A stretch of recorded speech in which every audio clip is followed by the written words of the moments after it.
Hi there friends, it's Sarah from Ruffles and Rain Boots, and today we're making an easy Dollar Tree mushroom gnome. These have been inspired by other gnome makers. We are going to keep this G-rated with fun details, and if you'd like to make them, boop, stick around. As always, please like this video so I know you're here crafting. Now, as I said, there are two inspirations I had. Jen in the DIY Gnomes group originally put the beard on the mushroom, and Misty of Misty's Krafting Klutter, her link will be down below, also provided a little clay booty and feet for inspiration.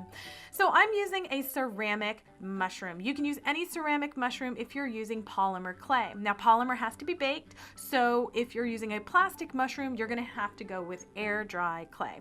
I made a nose, which I eventually ended up cutting in half after baking, but then I'm going to just start building stuff up.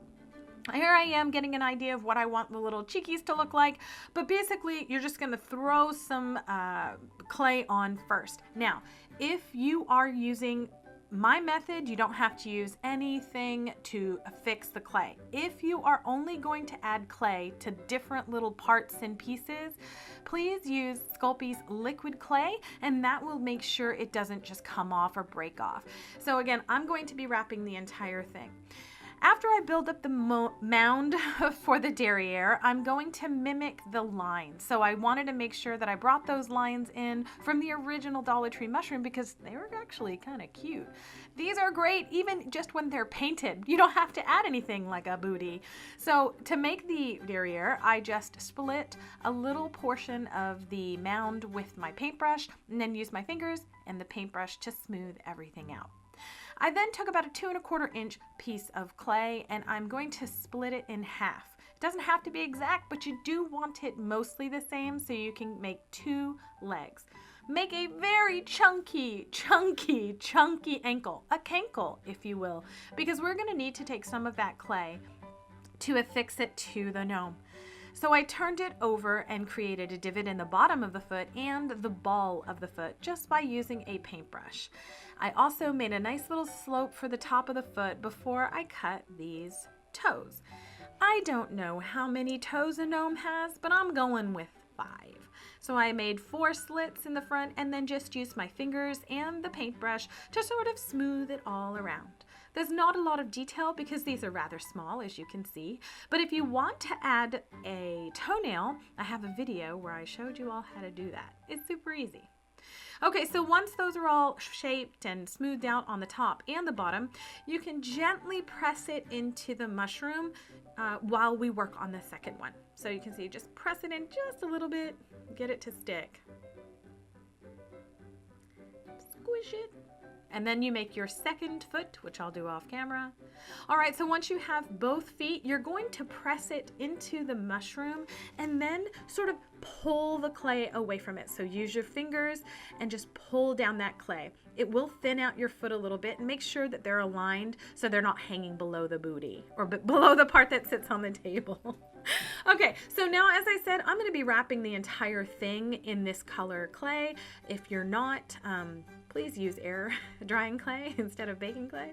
Okay, so I'm just going to add a layer between the feet all the way around to the booty, in the tummy area, and then around the other side. And all I'm doing is adding small amounts of clay and then making my fingers and the paintbrush sort of smooth it out and add those lines back in. Do the other side and then the tummy. After you get that done, put them in the oven per the package instructions and take a self-care selfie. That's not me. Okay, so for the beard, after this is baked, all I did was just measured a rectangle that went beyond the edge of the feet, but you could do any beard shape. Like a really cool one would just be a triangle, and then it would hang down off the shelf like really long. That's super cute, like Rip Van Winkle. Okay, so in order to make it sit correctly, I'm just cutting out 2 things. The first is a leg hole, and the second is just sort of curving the edge of the rectangle around so it sits against the body. Here you go, just rip it off. Now, before you put it on, to make it look really finished, here's the tip. Grab your hot glue gun, you're gonna need it anyway, and then brush out your beard however you'd like, or leave it all rough and tumbly. Flip it over, add hot glue to the very top and fold that down. It's going to create a finished look because we cannot tuck the beard up under the hat.